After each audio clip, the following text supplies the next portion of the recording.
My prediction is that Jake Paul is going to get his head knocked off his shoulders and the blonde beat out his head. What's up, guys? I'm SRT Dad, Supercharged. If this is the first time you are visiting the channel, I want to thank you for joining me, and I encourage you to hit that subscribe button and that notification bell so you never miss another video. Now, let's talk about why Jake Paul just made the biggest mistake of his boxing career.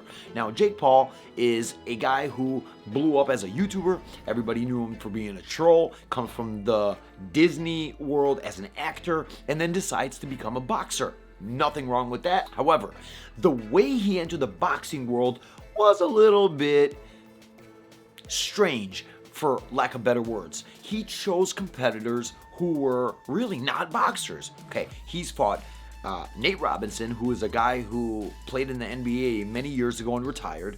He fought Ben Askren, who is kind of a washed out UFC fighter. No disrespect to Ben. I just think that he's done, and he got clocked and knocked out.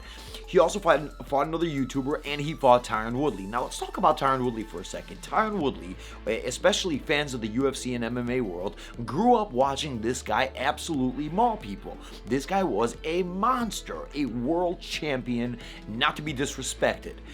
Now, before the fight even began, there was a tremendous amount of disrespect and beef behind the scenes, right? We all saw how Jake Paul's team disrespected Tyron Woodley's mother and that they almost had this whole blowout. And then comes fight night. Now, anybody who bet that night most likely bet that Tyron was going to kill this guy.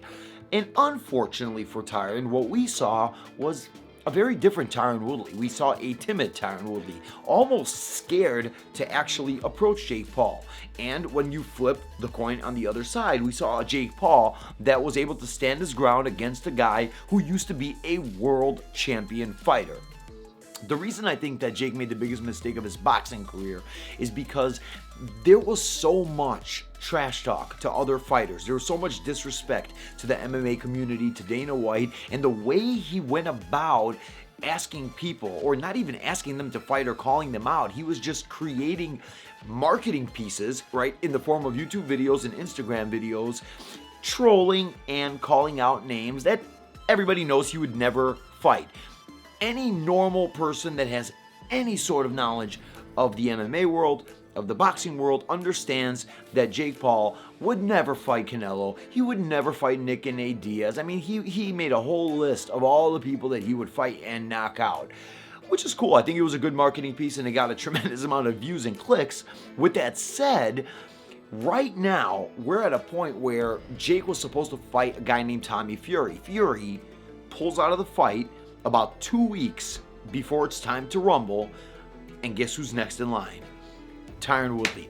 If you remember the last fight, they had a very interesting bet that if Tyron Woodley loses, he would have to get the name "I Love Jake Paul" tattooed on him, and Jake Paul even had the world's most famous tattoo artist fly in for the fight. Paul said to him that if you get the name "I Love Jake Paul" tattooed on you, I will give you a rematch. Tyron said, "Let's get it." But nobody really thought that he was actually going to get that tattoo, and I know that there were many people very vocal about him not getting that tattoo and that he shouldn't get that tattoo.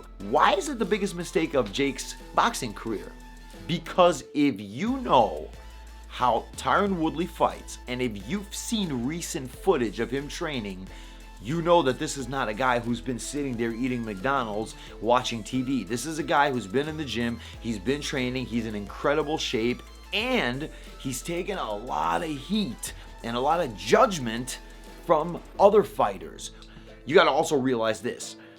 Whether it's a marketing gimmick or whether this is real to him, Tyron Woodley that is, he's getting a huge payday. So you got to respect a guy for being willing to put himself out there even after a YouTube troll beat him in front of how many millions of people's eyeballs. So the fact that he's next in line right now, he has zero room for error. And I think he knows that. And I think the whole MMA community were very, very vocal about the fact that he has to come out there and be the Tyron Woodley that we all saw fight in the UFC. December 18th, they're going to face off, and we will actually see for ourselves, is Jake Paul going to actually move forward with his boxing career and continue to beat up on UFC fighters and piss off Dana White? Or is Tyron Woodley going to say, hey, now I'm here and this is my house. Do me a favor, hit that subscribe button, hit that notification bell for more videos like this. I will definitely be following up on this fight and hope to see you guys in the next video. Hope you have a great day. See ya.